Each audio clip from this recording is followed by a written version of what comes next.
Welcome to Boys Under the Hood. My name is Pat Kelly. This is James Stevenson, owner of Lotus Consulting. Here to talk about businesses, man. It's what we do, fixing businesses, whether you're in a really bad spot or you just are in a good spot but want to get better, right? Yeah, absolutely. Yeah, we here at Lotus, what we do is we either partner with or acquire companies to help them grow by using our team, our network, our capital, and our resources. And it's been going really, really well. Now, hang on. When you say our team, Yeah. kind of, So we have a marketing team. It handles like any of our digital marketing. We train the businesses how to do things that like we call like shaking 10,000 hands, right? We've used that Right. expression a million times. still a good tactic. Yeah, absolutely. That's the best marketing that you could possibly do, you know. And then we also have our financial side, and so we have accountants, CPAs. It's Nicole, my wife, and and Jenna and their team, and so we have the team, the resources, the capital, everything that you need to really grow your business. And right now, what we're doing is we're trying to work on like franchising Precision Auto, and so like our biggest deficiency now is like property. We need more property, because finding the businesses to work with is like, it's easy. We've got a stack of deals. I mean, not a stack, but I mean, we've got a long list of deals that we go through all the time. Right. The thing that we need constantly is commercial property on like main roads, good areas. So what do you look for first in a commercial property, other than obviously traffic? Location first. Location, yeah. Yeah, location first, right? Like, isn't that the old expression, like location, location, location? It's true. And so the businesses that we have that are all on like main roads, busy areas, it's just so much easier to market them, And so there is tremendous value in paying a little bit more for a property, because it's on that main road and you get that visibility, Yeah, the only business that I know of that really location doesn't matter is wineries, and I guess strip clubs. Maybe if you don't want to be under if you don't want to be under the spotlight. Maybe. But, Yeah. Otherwise, yeah. So location is huge. Traffic going by the actual location is huge. Yeah. What else do you look for in a property? Size or the ability to expand. So like right now, you want to help me vet a deal? Yeah. All right. So right now, what we're doing is we're trying to. We've got a company. And this guy does like vehicle wraps, signage, tint, PPF, right? And so like for those that don't know, PPF is like it's a clear wrap that they put on the car, and it protects you from like stone chips. People hit your car with their door, or they scrape along it or something. If something goes wrong with the film, you just peel it off, and you put a new thing on. One of the things I learned about PPF too is it's what they call self-healing. Yes. So if you get a little scratch in it, you basically bring it into the detail shop. They just put some heat over it, and it goes right back together like that. That's exactly it, Patrick. Yeah. And so, and that like speaks very well to you, because when I come to you and I'm like, hey, Pat, behind the scenes, Pat works at Rock 102, and you're phenomenal. You've got like the most viewed show like really anywhere, and your signal goes Vermont all the way down to Long Island. It's incredible. Really good job. I was talking about that last week after a shot at Jameson, how great I was. Remember? No, it's the most listened to radio show in persons 25 to 54 in the Springfield Metro. Yeah. Which it's more than a metro. It's basically 60 minutes in every direction. So it's a good station, and credit to my crew too. We have a tight team there. Incredible. It's a great to be part of it. So. Yeah, we've been working with the station for a lot of years now, and you obviously that's where you and I met. That's how we met. But when I come to you, I'm like, hey, Pat, I have this idea for a commercial. Like, you go out there and you begin to research like the PPF or, undercoating from one of our other companies, or like, this different type of like brake technology that we're using or whatever. And so, I think just through the years when we use people for different types of ads, you just don't always get that, and I think that's one of the things that really like appealed to me very early on with you was that you just have so much attention to detail. Your shtick is like you come off kind of like aloof, but you're anything but aloof. Well, that's the thing, right? Draw them in. Yeah. And one of the things that I've learned from you is, get rid of the no's. So anytime I do a commercial, whether it's PPF, undercoating, or detailing, like we're doing with Precision Detailing, I look up what the pros and cons are. What are people saying about, what could be bad about this? So that when those issues come up, you can address them and not sound like a moron addressing them, right? I mean, that's... Yeah. Right. So we've got this kid, right? And so this kid is incredibly talented. He's like, I don't know how they do it, but they get ranked, you know, and so he's like one of the top 10 trainers in the world that teach people how to put on these wraps and PPF and everything. And he gets called by the factory that makes one of these, you know, the films, and he goes to SEMA and he like wraps a car there. And these are like, you know, multi-million-dollar cars that he wraps. The kid is incredibly talented, really, really great guy. And so what we want now is we want to get a bigger location, right? And I promise this will play into the deal. And so what we want to get is we want to get a bigger location. And so it doesn't necessarily have to be like much bigger than like some of the other shops we have, but we want, you know, just larger in scale, right? Not 20,000 square feet, but anywhere between maybe like 6,000 and 8,000 square feet. The other thing we want is the ability to park roughly like 100 cars.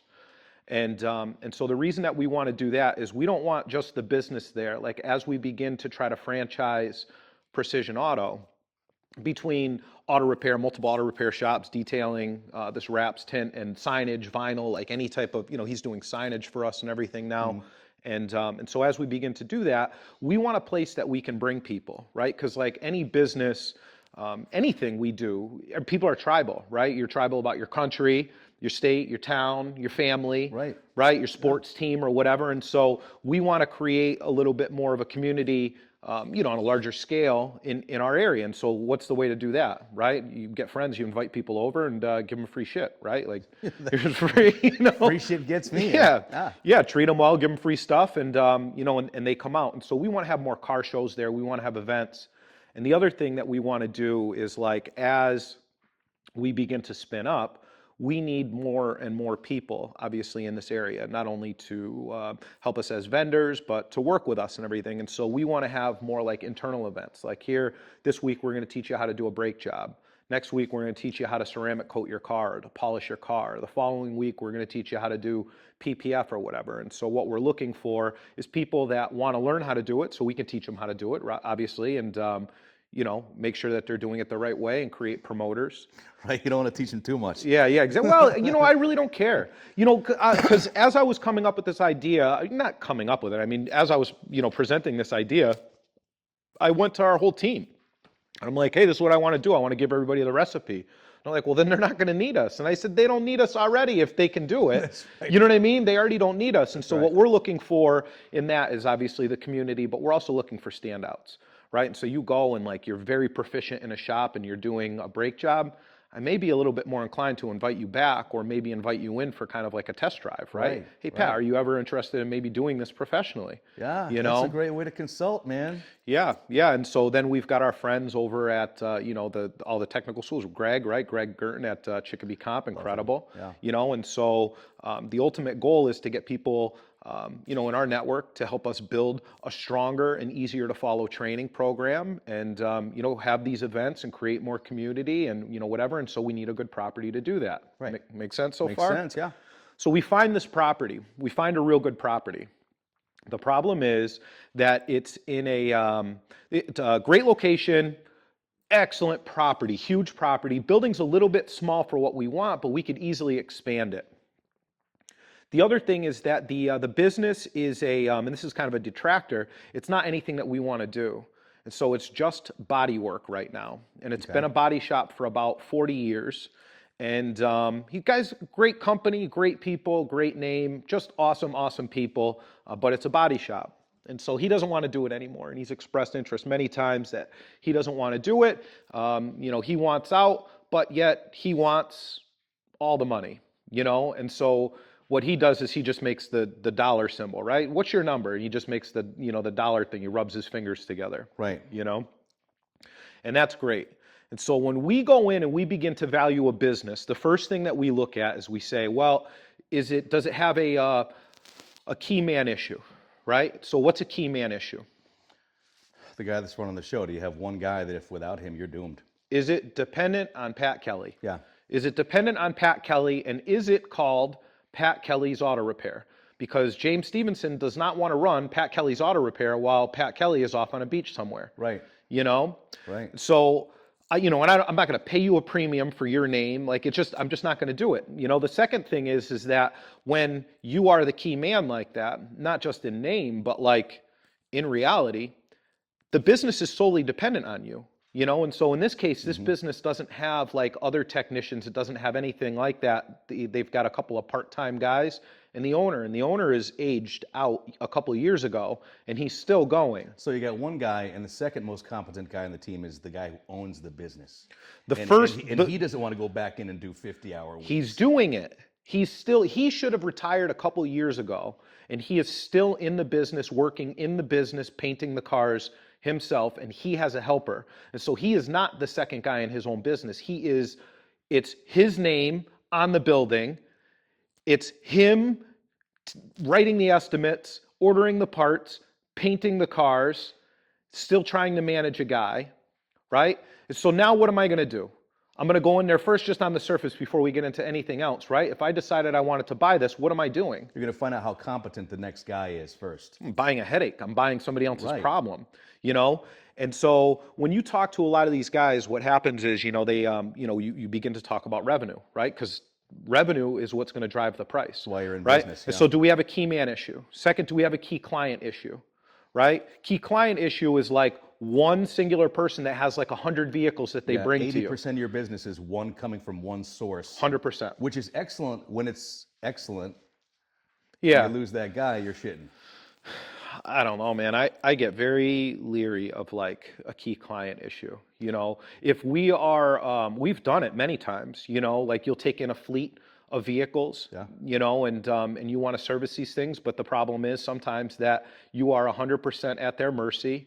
And, you know, if expectations aren't set very clearly and every kind of gap is closed, you could really run into an issue. Yes, and as that relationship gets longer in years, I think it's natural to kind of become complacent. Oh, we're just going to count on this guy doing this amount of business with us. Yeah. Right? Yeah, you get very, and what if he says no tomorrow? All of a sudden you're like, how come Pat Kelly's not sending us any vehicles anymore? You know, that's it. The relationship dried up just that quick. And then you're hustling. Right? Yeah. Yeah. So this scenario that you set up with the guy that owns the business, he is the number one guy. Why is he reluctant to put a guy in charge and kind of hand him the keys to the castle? So when we begin to talk to him, you know, and again, this is a great guy, and unfortunately I can't use any names or anything like that. Great dude, great dude. I'm just, I want to kind of go through the deal with you and see what you think, you know. My mind is made up, but I want to see what you say. Maybe you could change my opinion. All right. So anyway, so the guy, so now we talk about a key client issue, right? And we'll get to money in a second, right? And key client is one of his main problems is I'm doing all the work, right? So he's very forthcoming with information. Great dude, right? I'm doing all of the work. I can't find good people, right? Nobody wants to work. Right? Repeat the same story that everybody else says all the time, right? Right. And so, you know, and so he's doing all the work. He can't find help, and the insurance companies are his key client issue because the majority of these body shops are really reliant on. That was my next question. There's your key client issue. What percentage of his business are walk-in clients that have nothing to do with insurance companies?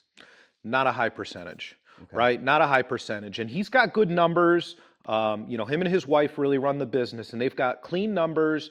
You know, they're not, you know, gonna need a wing at the bank just for them or anything like that. But they, you know what I mean? But they do well. They make an honest living, very, very solid company, really, really incredible people. But right out of the gate, do you have a key man issue? Yeah, I'm out. Do you have a key client issue? Yeah, I'm out. Is the business self-sufficient? No, I'm out. Right? Yeah. And so the top three things right there, I'm already out. You know, when I want to go and buy a business and I'm going to pay top dollar for it, I need it to be like a stock. I invest my money in this thing and it just pays me, right? It's got a whole staff and the staff understands how to bring people in and train them. And we go in with our team and we could refine and shave off some rough edges and really make it an incredible place to work and do business. Reinvest the dividends. Yeah, but I'm not like restarting your company for you and paying you top dollar, right? And so we've already got 3 reasons why we don't want it. So now we talk about money. So when we sit down and we talk, the guy says, look, he says, I was offered $800 for the whole thing. Okay. Right? He goes, I was offered $800 for the whole thing. He goes, the property I feel is worth $5. I said, okay, so you were offered $300 for the business. Okay, so was the business all the equipment relative to the business as well? All the body- Everything the way it okay. is, right? Everything And under so the roof. yeah, Okay. and it's an older guy, and everybody has different working styles, and so respectfully, his shop is set up for him, but I couldn't work in that building. You know, it was just you got 40 years of shit everywhere. Yeah, You yeah, know, yeah. you know, and so you got it, and it's not shit. It's stuff to him. You know what I mean? And it's important to him. It's just I can't work like that. I need everything like organized, categorized. Like I have to know where stuff is. You know, and so when we go in there and we look at it, I'm like, all right, so the tools really aren't valuable to me because I'm not going to use a lot of these things. Okay. You know, the equipment is totally useless for me. Antiquated, old, yeah. Yeah, and then never mind a phone number, an email, anything of value, it's not going to matter to me because I'm never going to run a body shop, right? Okay. So we're like, all right, so we can recover some of this cost, right? He's turned down 8 already, and so most likely his number is $1 million, right? I want 50 million for my business, but it's not worth it. Right, right. Right? I have to build it into something, right? I got to put more floors on the building to make it worth more, you know? And, Yeah. and so in this case, as we're talking to him, I said, all right, so I don't want any of your equipment, right? I want none of your equipment. I'll help you categorize it. I'll help you auction it off. I'll help you sell it all. I'll help you get it shipped. I'll help you with all of that. I want nothing for that. Whatever you think that your equipment is worth, we'll get whatever somebody's willing to pay for it. Right. And so the initial deal that he was going to get was 8 and included the equipment and the business. And so the business has never done over $1 million, never in 40 years, right? Average revenue has dropped $200,000 in the last 3 years, right? So when we talk about Is that annual 200,000 or a total over 3? annually, he has dropped in the past 3 years roughly $200,000. Wow. Right? And so when we boil that down and we begin to figure out the true profitability of the business, it's called EBITDA, earnings before interest, tax, depreciation, amortization. Yep. And so now we boil it all down and we've got our true profitability number. That's right. EBITDA, I love it. Right. It's basically the number you get to after you got to pay all the shit you got to pay for. After it's all paid down. Right. Yeah, yeah. After everything, all the expenses, everything are taken out. It's not net, it's different, right? It's EBITDA. So whatever. So in any event, you boil it down to this EBITDA number, and now we have to add what's called a multiplier to it, right? And so the more self-sufficient, the less key man, the less key client, the more staff you have that's all operating cohesively and they're trained properly, the higher the multiplier, right? And so in this case, you have key man, key client, right? And so you've got all of these issues. You don't have strong enough revenue to support a $500,000 valuation, which is what he wants, right? 5 for the property, 5 for the business. Yep. So what do? Right? If you really want the property, you have to pay, but do you pay double? Because you have a business that essentially is worth $0. In reality, respectfully, right? The business is worth $0. There is no business there. You're buying somebody else's headache. You're buying somebody else's job. Mm-hmm. You've got equipment that is of zero value at all. You have an owner that does not care that it's worth $0 because he's worked hard and he's made a strong living. And, he's just not interested in hearing that. It's not so much that he's not interested in hearing that it's like factually it's worth 0, Mm-hmm. So what do? Well, I guess if the guy wanted to stay in business, right, and keep. Now, when you say his client issue, is it one insurance company or is it insurance companies? I think it's insurance companies in Right. general, because the issue with insurance is that you've got body shops and you've got all of these businesses, and through the years, they get complacent. And so they're like, fine, I'm just going to go ahead and I'm going to take in whatever work the insurance company gives me. And at that point, the insurance company says, hey, well, I'll give you a bunch of work, but now you're going to do it for like $30 an hour. Right? Right. And so when we get a good technician, you can't now, especially post-COVID, you cannot get a solid tech for under that $30 an hour, and then you have to add the load to it. And so in Mass, you got to add about 0.25%, or not a quarter, you got to add about 1/4 to it, not 0.25%, I'm sorry. So you got to add about 1/4 to it, right? So to me, So your guy essentially at the end of the day after the load, he's going to cost you almost $40. right. So but he's one of those businesses, right? A body shop. Okay. Mm-hmm. How many body shops, first of all, are in the area, And what's going to motivate an insurance company to recommend your body shop to one of their clients? That's I feel like his issue is he's got the key client issue, right? If most of his money's coming in from insurers, what is his relationship with the insurers? Does he have any sort of relationship? Think so. Do I they think it's partner on just anything community? Do they feel more than just you get a phone call from me, you do my job, and we're done? Because his Yeah. clients are not the actual clients. His clients are the insurance companies. So I think the way it works with body work is you get into a collision, you call your insurance company. Your insurance company says, hey, look, we'll pay for it, but you can only go to this list of people. He's not on that list. Yep, preferred vendor. Right. But in reality, you can go anywhere that you want. Right. And it's up to the body shop to work with the insurance company and then get you, a realistic valuation for that or appraisal for that So damage. you've got to be able to communicate effectively with the underwriters, basically. Absolutely, yeah. I believe that is where they spend a lot of their time, is communicating with these appraisers constantly, And but don't quote me on that, but that's my understanding. No, that of is. it. I sold insurance for a couple of years. Oh, it was probably So a mess. I huh? kind of know the dance. Yeah. Yeah. And there were people that I would send customers to or suggest to because I knew them in town and I knew what they contributed to the town. I knew they were good people beyond the business.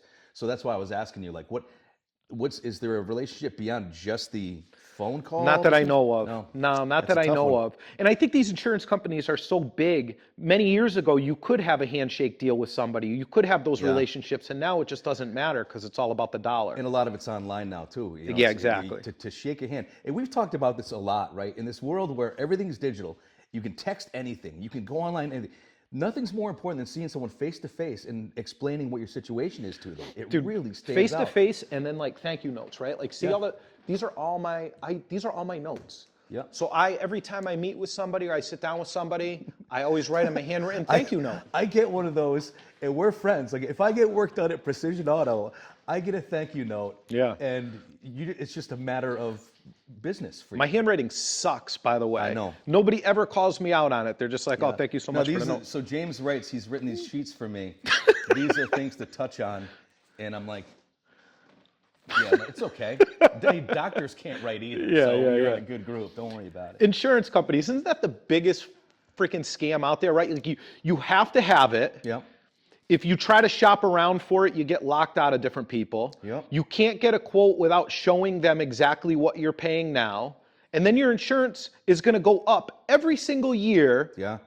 based on claims in your area. It has nothing to do with you. And so you have a perfect driving record, you don't burn your house down, and you're a good little boy or girl, your insurance still goes up because your neighbor didn't pay their premium or they had a claim. And I would say this too. If you do file a claim, Oh. wait for it to be a big claim. If something happens at your house, it's like a $5,000 fix, just fix that shit. Yeah, yeah. Because your insurance will go up.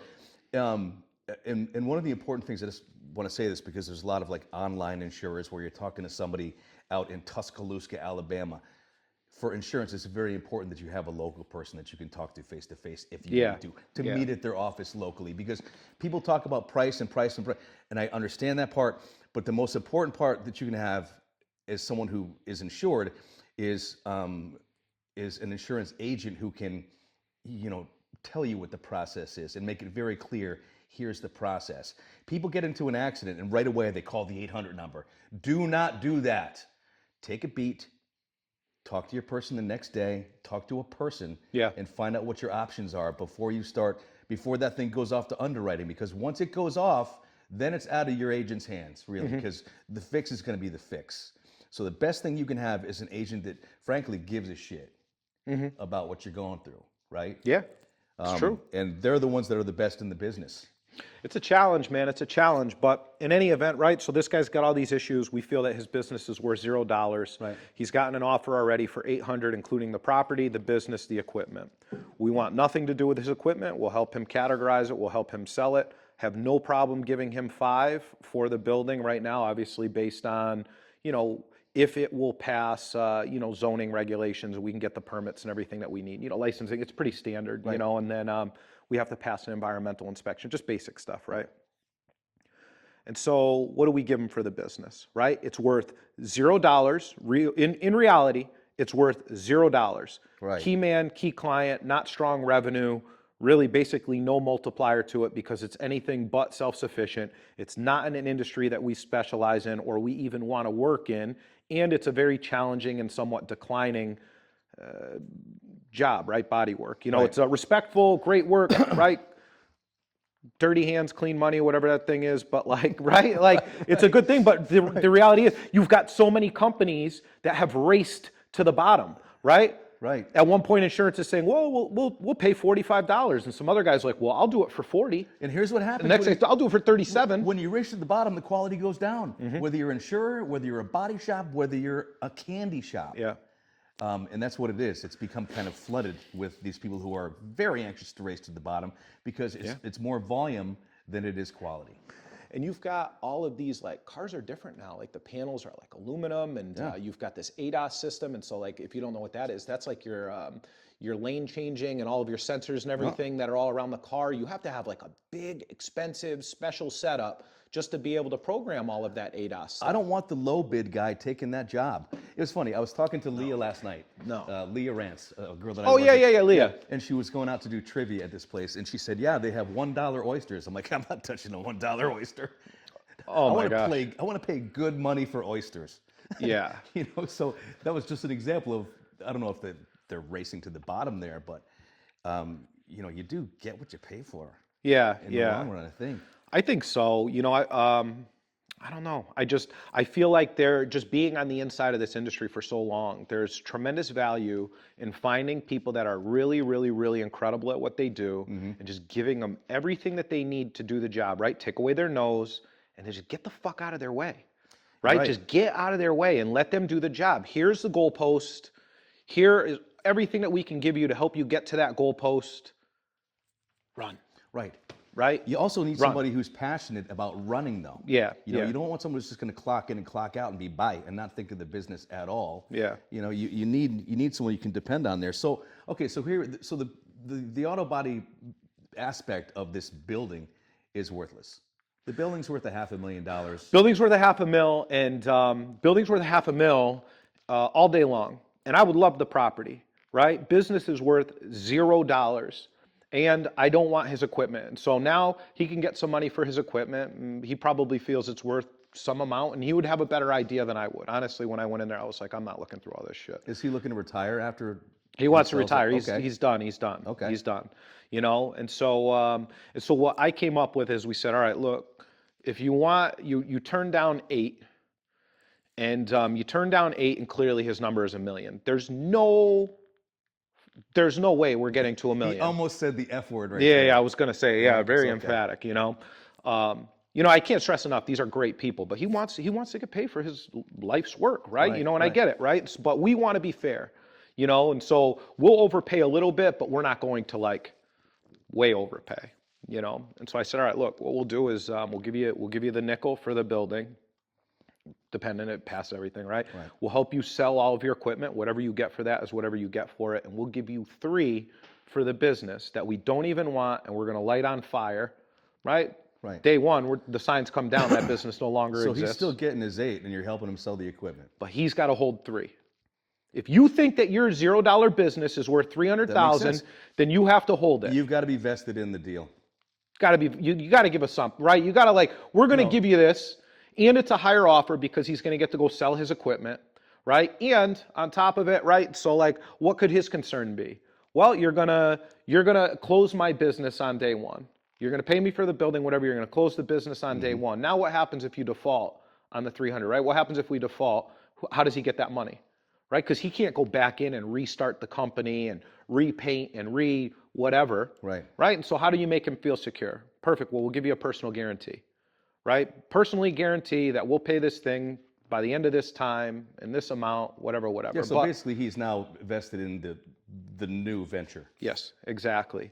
And we'll give you a percentage of the new company for this amount of time. That was going to be as the company grows. That was going to be my next obvious question. If revenue is the guy's issue, he's on the brink of retirement. Yeah, right? he's He'd like- cash flow. He'd like to make a little bit of money. Tell you what, we'll make this deal on the property.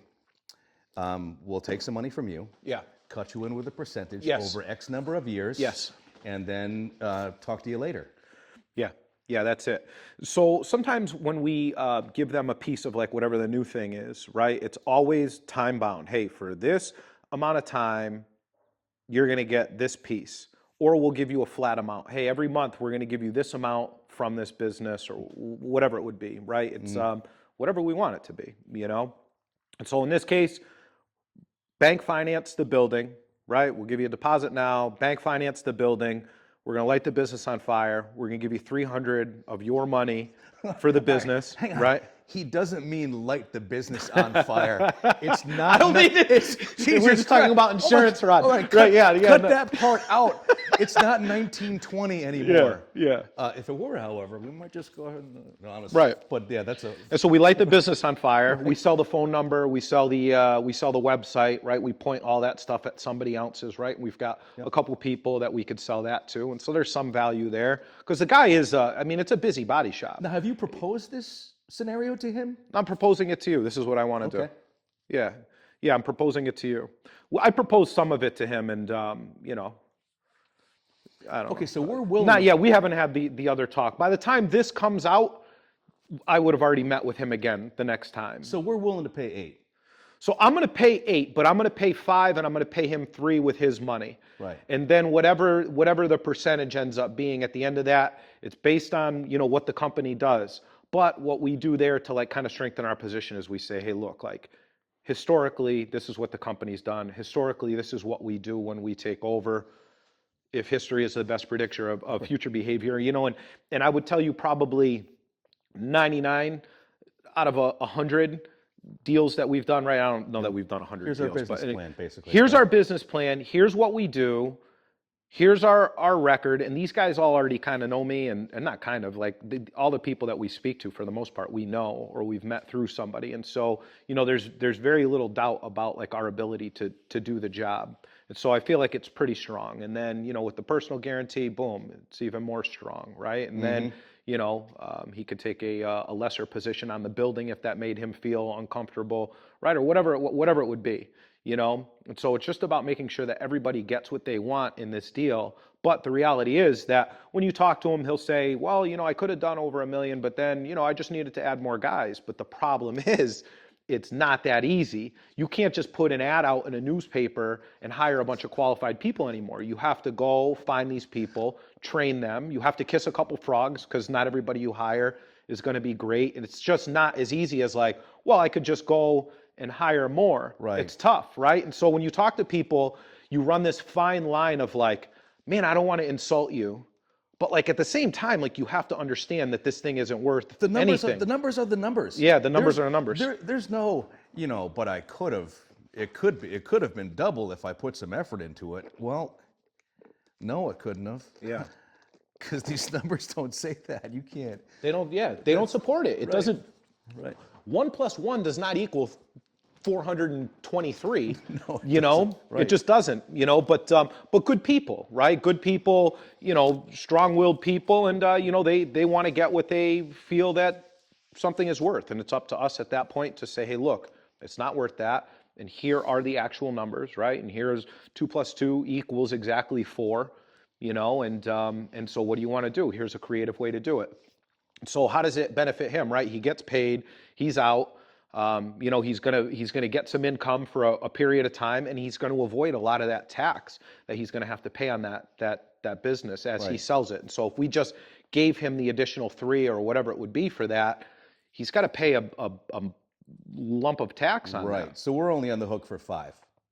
So I think we're on the, you know, so we would be on the hook for 5 for the property, which is easy. Right.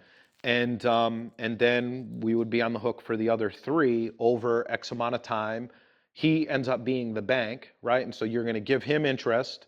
You're going to give him the money on a, you know, a structured payout. It's guaranteed, you know, essentially guaranteed. How is that a loss for him? Like, what does he see? What did he see bad in that scenario? When I proposed that initially, you know, because when we started talking, I was just like, it's not worth it. You know, flat out, really nicely, I was just like, respectfully, it's not worth it. Like, the last thing you want to do is offend somebody, and you're not trying to, but maybe I'm offended that you think I'm going to pay that kind of money for something that's not worth it. But so he Yeah, knew. he knows it. that He you're knows. not interested in a body shop. Great, You're great interested guy. in the building. Yeah, that's it. I just want the property. Right. I just want the property, I just want the location, and I'm willing to overpay and buy this business that I'm going to light on fire, you know? And so when I talked to him about it, you know, I'm like, look, so, okay, so if we can come to a deal, are you interested in holding paper? I don't know, you know, hem and haw. I get it, but if you want $300,000 for something that's worth $0, you got to bend a little bit, gotta right? Because if we're going to compromise. bend, right, I feel like that's bending, right? If we had to pay, right, you can't make somebody sell you something, you know, right? But like, hey, here was your best offer. We're giving you, not only are we giving you more than that now, right? Because he's going to get the interest on the 3. Right. He's going to avoid a lot of the tax. He's going to have to pay tax. Does you know he what I own mean? the building? Yeah, he owns it. He owns it. So that note's done. Yeah, he's been there for like 40 years. He Okay. built it. So He's been there. That's $500,000 cash. Yeah, yeah. Basically. Yeah, I think he might have a small note on it, but nothing crazy. Okay. And you know, in any event, and we're gonna help you sell all your tools, right? And we know what stuff is worth once we start digging through it, but right now I'm not gonna spend that kind of time. And so in any event, right, you're gonna make more. You're gonna get more. In the long run, he'll make out better if he decided to hold the note for the 300. Or he's got to do some work either way, right? He either has to do the work to build the company into something self-sufficient and then sell it with no key man, no key client issue, right? Stronger revenue, self-sufficient, systems, staff, organized, cleaned, stocked, ready to roll, right? Then we pay you top dollar, right? Now your business is worth the 500, you know, on top of the location and everything, right? And or he's got to do some work to like recategorize some stuff and tag stuff and help us sell some things. He's got to make it more valuable if he's looking for $1 million. And you know, in this market, and I won't say the name of the business, there is a very prominent auto body shop who has billboards all over the place, and they're funny billboards. Yeah. They've been doing those for years. Yeah, none of them really say, because there's really no, it's one of those interesting businesses. There's really no benefit to doing business with an auto body shop through your insurer. None. There isn't. Yeah. But it's a necessity. It needs to be done. Who are you going to think of when that time comes up? And that's why, let's get back to when we first started, that's why he needs at least a part-time guy. Yeah. To walk around. I think he's got a couple part-time people. I think he's got one, maybe 2 part-time guys, but like one of the guys that's part-time like has his own gig somewhere else. You said shake 10,000 hands. You got to shake them. You have to know every insurer within 45 miles of your shop. Get out there, and I know a lot of it's out of the agent's hands. However, you know, it's like getting a letter of recommendation. You know, you can call someone's prior employer. Yeah. And the prior employer is not allowed to say anything bad at all. Legally, they can't say anything bad, but they can say something good. So when you call someone's prior employer and all they'll give you is the dates that person worked, that is bad. Yeah. Without them saying it's bad. Yeah. So while it might be out of the agent's hands, ultimately, it still doesn't hurt to have an agent who says, "Hey, you know, go down to James's body shop. They do good work down there." Right? I think he has all of that. Like there is nothing wrong. Like the guy as a person is incredible. The company's reputation is incredible. The quality of work that they put out is absolutely phenomenal. He's just getting old. Yeah, he's just getting old, you know, and he's aging out. And you know, when you're kind of done with a business, it's when you're kind of done with a business, it's like when you're done with a relationship. Right? And if you think about somebody that maybe you've dated in the past and you were like, fuck that, like, I can't deal with her shit anymore. Right. Right? Like, I'm done with this relationship. Like, you stop going, like, you don't want to go to her friend's wedding anymore. You're definitely not going to the cookout at her aunt's house. Right. You don't bring flowers home anymore. You know, it's like little things that you just stop, or big things that you just stop doing. And, you know, to kind of, you're checked out. And so as people begin to kind of quit on their business, a lot of the little things begin to go away now. Like, I'm not going to this specialized training. I'm not getting this new equipment. I'm not reorganizing this. I'm not painting that. I'm not going to fix this door. I'm not training going my guys right. I'm not going anymore. to train my. Yeah, I'm just no, man. I'm going to be here for just Out a little while. another year and I'm gone, man. Exactly. You know, and so ending a relationship or ending a business is exactly the same in that respect. Okay, so that's dangerous too, because once you get into that mindset, right, that you just start not caring, Fucking out. the value of your business next year is going to be less than it was today. Because now you're looking at other people. Right. Right? Now you're looking at other people. You may be in the relationship, but you're totally checked out and you haven't found the ability to exit yet, or you're just too cowardly to do it. And so in this case, sometimes, and I'm not saying he's coward or I'm not saying anything like that. He's such a great guy. A But hesitancy to do it, right. But he wants what he wants. He needs to get paid so he has that security going into the future. Like he's not going to start another company at this point. No. You know, and so he's already kind of like looking at what else he can do later on because he's done with this relationship, you know? And so what do you do? How do you force him into the next step? You can't, right? You can't force somebody into doing something. You just have to make it a good offer. I hate to say this, but it's almost like you just got to sit back and wait. You know, it's like Time is on your side. like a lion waiting for a gazelle that's injured to finally fall to the ground. Yeah. You just a year from now, his tune might be different. 5 years from now, I feel like his tune's going to be very different. Yeah. We've got so we've got that one, and then we've got two others that we're looking at right now. Similar situations. Him, I like him because he's just such like a good dude, and I really like the location. But the reality is, like, it's just not, you know, the numbers aren't going to add up unless he's going to bend a little bit. But the other ones, they're a little bit more. We've got another one that similar situation. The guy's got a business.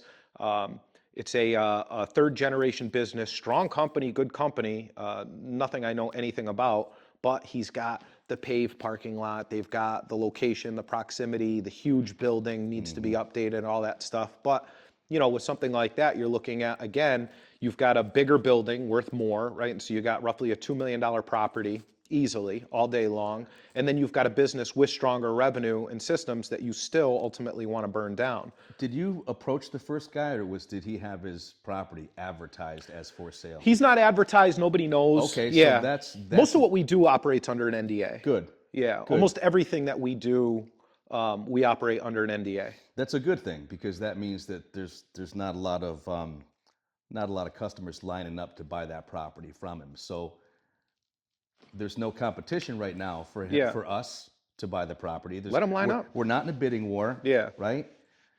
Yeah. So I get my strategy would be just to remain still. He has our phone number. He knows what the terms of the deal Yeah. are. Yeah. How else do you do it? Because Yeah. I feel like if you went back to him, I feel like that's showing a little weakness. How do you feel about that? Like, you've talked about the specifics, what we wanted, what he wants. If we go back now, we really want him to come back to us. No, I go back to him. I don't play that game. I don't play that game. If I say I'm going to call you at this time, if I say I'm going to take this amount of time, because I expect you to adhere to certain time frames too. Right. You know, when we go and when we finally make an offer, it's always time bound. Hey, Pat, I'll give you this amount of money, but I need to know by this day. Good for this. Yep. Right, because why? Right? If I'm going to go and I'm going to, in theory, spend $800,000 on this, but I got the other one that's even more of a main road, bigger, checks more boxes. I have less renovations I need to do, and I think it, you know, again, it just checks more boxes. But now this one is $3 million, right? Right. So maybe I like this one. I like the expandability of it, right? I like all of that stuff. 800 is good. And 3 million is still a good price for the other one, right? But like I'm not going to buy them both and do the same thing at the same time to two different locations. Like, we're just not set up like that. No, we do one at a time. Unless you could get the second guy to put 300,000 into the note of the first guy, we still pay 5. He pays the 3. This guy's out, and we have his business and this one. But then what do you do with them, right? And so that's when you run into an issue where you scale too fast. Right. And so now you've got, Good point. you got, you know, 3.8, almost $4 million in debt service, and you only have one business to put there. And so now let's say that we go and we, you know, just pick from the pile and grab another business and put somebody in there, or just expand our crew or something. Like, it's not the end of the world, but the reality is that we are not going to give that business the attention that it needs while we're trying to scale 2 locations at the same time. Right. We have to stay with one on the ground. You have to see it, see how they you know, I don't know, you got to be there. It's not turnkey. We don't want to own the body shop, because if we had 50 employees, 10 of which were very competent managers, knew what the hell they were doing, and just drop them, Yeah. that's a different story. Different. But now you got 2 buildings, and you're like, oh shit. Yeah. Okay. What do you do? Run ads? Yeah, and I think that's the goal at a certain point, but for right now, we're just not there yet. Okay. You know, and so even though we have a hiring pool, we want trained staff that we can begin to move around and give their own stores or whatever. And so like, that's really one of the incentives to working with us internally, is that everybody understands what the goal is, right? And so like, my goal is not businesses, my goal is to own real estate. Right. And so every piece of real estate needs a tenant, needs somebody to live in that home, right? And building is a home, you know, in this, right? And so I want the real estate. And then I'm really good with businesses, you know, our team is really, really good with businesses. And so if we need a tenant, great, let's put our business as a tenant in our property. And so then we could take the revenue from the business and we put that in the bank. And then we could take the revenue from the rental, right? And we could put that in the bank. And I understand it's taking money out of one pocket and putting into another, but what you're doing is you're building equity. Right. And then we use that equity to then go and finance our next one, you know? And so then you keep rolling one into the next. And so if we have standout employees, one of the incentives with us is like, all right, Pat, like if you're really good at this and you do this, that, and the other, at this point in time, if you're ready, then we'll get you your own store. Right? We'll get you your own detail shop. We'll get you your own auto repair shop. We'll get you your own, you know, wraps and tints and all that stuff, right? That kid is incredible, by the way. Oh, I cannot wait to see how this grows. He does this like architectural stuff. He'll go and he'll put this vinyl on a wall, and then you look at it and you're like, is that wood? And you touch it and you're like, I think it's wood. And then you knock on it, you know, and you're like, that's not wood, you know? Right. And so he's doing like all these projects. Right now he's down in like Sarasota, Florida, or Bradenton, Florida. And he's training an entire shop. So he got called by the factory that makes like the film that he uses. And he flew all the way down there. They paid all his expenses so that he could go there for a week and train all these people. And so since Sean is like really an incredible trainer, not just good at what he does, he's really good at like building training programs. We're going to begin to use him internally to like help us build training programs for all the different companies, because at the end of the day, we have to not only be able to source our talent, we've got to build them all and get the same result out of everybody over and over and over. Got to have a good team. Right. What else you got? So I don't know about this deal. What do you think? Back to the guy. I don't know. I think right now,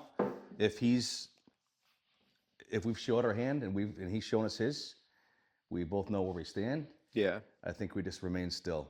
And I think it might be something we revisit down the road. You know, who knows? Maybe his tune will be different a year from now. Maybe he'll be like, you know what? This is not worth my freaking headache. Can we still do that? Yeah. I've thought it over. I'm basically checked out. So I'm not going to wait on him to call me, because when I left, I was like, all right, man, I'm going to, you know, give me a couple weeks. And so at the end of the couple weeks, I'll give him an answer. And then from there, hey, this is my answer. This is the best I can do. I mean, the benefits for him are tremendous. Right. This is one of those. Tremendous. This is one of those situations where it's the co-benefit is amazing. Like just the potential for the new business to put the wrap business in there, brand new, unique to this market, with a guy who is unique to New England and probably the U.S. Right? Yeah. And then there's a guy who wants to get out of his business. He's put 40 years into it. He'll have $500,000 basic cash to walk away with, and now he's holding the note, yes, but now he's also invested in this new business that's going to take off. Yeah. There's a lot of benefits for him that I'm surprised, particularly for a guy who's retiring, because we all want to retire with income, right? You want retirement income. You want to be paid in retirement, right? Yeah. And he'll have that. Yeah. I just, I don't know. I think we just see what happens, you know, because personally, if I had all 3 of these deals lined up, one of them, I don't know enough about it to decide if I want it or not. I really like the location. Then the second one, that's like $3 million. I love the location. My favorite location out of any of them. I just think it will be incredible. Right? And then you've got this other one, really, really cool. I'm going to have to spend probably another $250,000, $300,000 to outfit it and then renovate it. And that's with our team, you know? And so you begin to look at like total cost of these things and then the ability to scale it. And I think the one that is the most expensive is the one that has the best ability to scale. And it's the most visible, it's the most easily accessible, it checks more boxes than anything else. I don't have to add on to it, right? And so, you know, if I can just renovate the existing footprint, new windows, new doors, paint it, put our signs on it, which we already got a sign guy, right? And we've got all that stuff. It's just easier, you know, and so total cost, I don't know, man, like, right? Because you get scared away to the 3 million, but I can make more with the 3. But it's also the effort as well. What's your time worth? Like the guy with the 5.3 for the total of 8, I just feel like there's a lot of time and effort selling his stuff, blah, blah, blah. There's a lot more that comes along with that. Yeah. It's not just putting in new windows. It's not just paving the part, whatever needs to be done cosmetically to it. Seller has to be motivated. The seller has to be motivated. They can't just come to you and say, hey, look, like I'm sick of this. I can't deal with the insurance company. I can't stand people. I don't want to deal with this. I don't want to deal with this. I don't want to deal with this. And then at the end of the day say, well, I know what my business is worth. You know? I feel like you've already decided what your business is. Yeah, you've already decided that you want out. And so now let's be amicable and figure out like a real solution for the problem, because paying another $500,000 for something that's not even worth anything, respectfully, the most respectfully, it's just not worth anything. I mean, especially since he's had $200,000 in revenue losses each year over the past 3 years. Average. Is a bad sign. Isn't that crazy? Yeah. It's a bad sign. It's not a sign that like, yeah, it is. And it's not a sign that like his product sucks.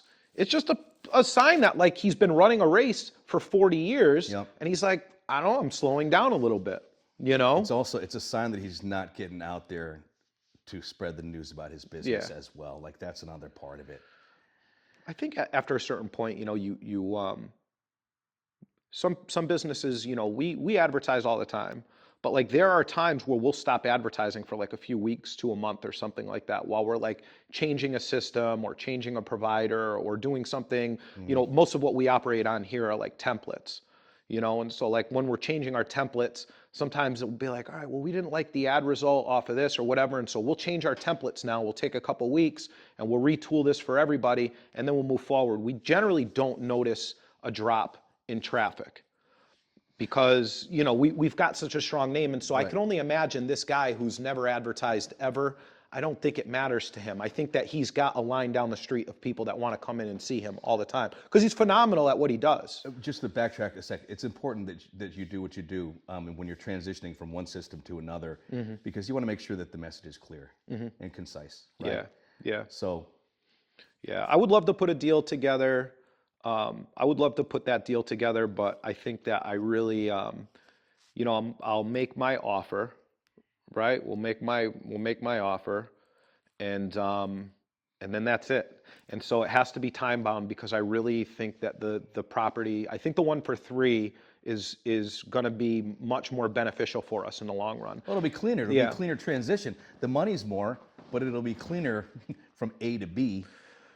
When I bought the building that we're at for Precision Auto in West Springfield now, it was like way out of my budget at the time, you know, and I was like, man, there's no way I can spend this, you know. And I remember being at a class for the consulting company that I used to work for out of San Diego, and so the owner of the company that was the owner of the company at the time, not the new guy, you know, the guy that was the owner, and then the guy that was my mentor, Kevin Vaught, he was on one of ours, right? We're all sitting in this room together, and I'm like, man, you know, I really want to spend X and this is Z, right? It's double the price that I have a budget for. And they all just kind of like looked at me and they're like, so? It's like, so I don't, you know what I mean? I don't have that kind of money. And so they're like, all right, well, what do you have? Whatever. Not only did they help me structure the deal, they provided me like different people in the room that had all stretched and bought something bigger, better, right? Like whatever that next level thing was. And I can tell you that property for Precision Auto has been a phenomenal property for us because you're not going to show me many more visible properties in West Springfield than that, sitting high up on the corner right there. You got lights right in front of you. You got 4, 5 different roads coming into that intersection where people have to sit there. I think it was like when I last read a traffic count was something like 40,000 cars a day. go by there. That's insane. That's a highway. It's You know what I mean? insane. And the precision looks good. Yeah. Like the perception of it, it's clean. The signage is clean. The building is clean. You got your bays open. The bays are clean. Your guys' uniforms are clean. Yeah. For the most part. We just renovated. Right. We renovated the office and the shop. I remember James was out there a couple of weeks ago with the spray gun. That was awesome. Goodness. Yeah, Well, I'm a maniac with that sprayer, you know. All right, so you're going to see this guy in a couple of weeks. I'm gonna go see him. I'm gonna go see him later this week or early next week, before this podcast runs. By the time this podcast runs, We'll have we're answers. we're gonna have an answer, you know. And so I don't know. We'll see what happens. They're really great people, and if anything, you know, I'll just have an enjoyable lunch and a good conversation with somebody, you know. Thank you for joining us for this edition of Boys Under the Hood. I'd like to thank our sponsors, Lotus Business Consulting. If you're in business, specifically an auto shop, please join our business support calls. We do them every other week. It's an easy Zoom. It's a free call, 15, 20 minutes, sometimes longer, depending on the discussion. They've been going about 45 minutes an hour to give everybody enough time. And we had to limit the groups, so now we limit them to 15 people every week. You can log on to lotuspe.us and just schedule the business support call you'd like to be on, and that's it. And we're basically sharing ideas with business leaders throughout America and here in Western Mass and New England as well. So please join us for the business support call. Log on to lotuspe.us and schedule your time to join us. Lotus Business Consulting, we're killing it, and that's just it. And I'm very happy and proud that we meet with businesses who have challenges in different aspects of their business, and that we can help kind of solve those challenges. Yeah, remember we sat down like a year and a half ago, and I was like, "Hey Pat, I got this idea," and you're like, "That's fucking crazy. How are you going to do that?" And I'm like, "With you and with other, you're like, I need people." It's a good team. You know? Yeah, it's a great team. Marketing, financing, it's really top to bottom. It covers every aspect of every business. Auto repair shops, I mean, that's your wheelhouse. Yeah. Special thanks to Precision Auto in West Springfield. They're the best shop around. I'm not just saying that because James is here. This is what their customers say. You can log on to precisionauto.repair if you don't believe me, because I sat down and I interviewed your customers. Yeah. Also, Precision Detailing in Southwick, now offering PPF, which is the only business in the area that has an in-house PPF specialist. You've seen the plastic protection film.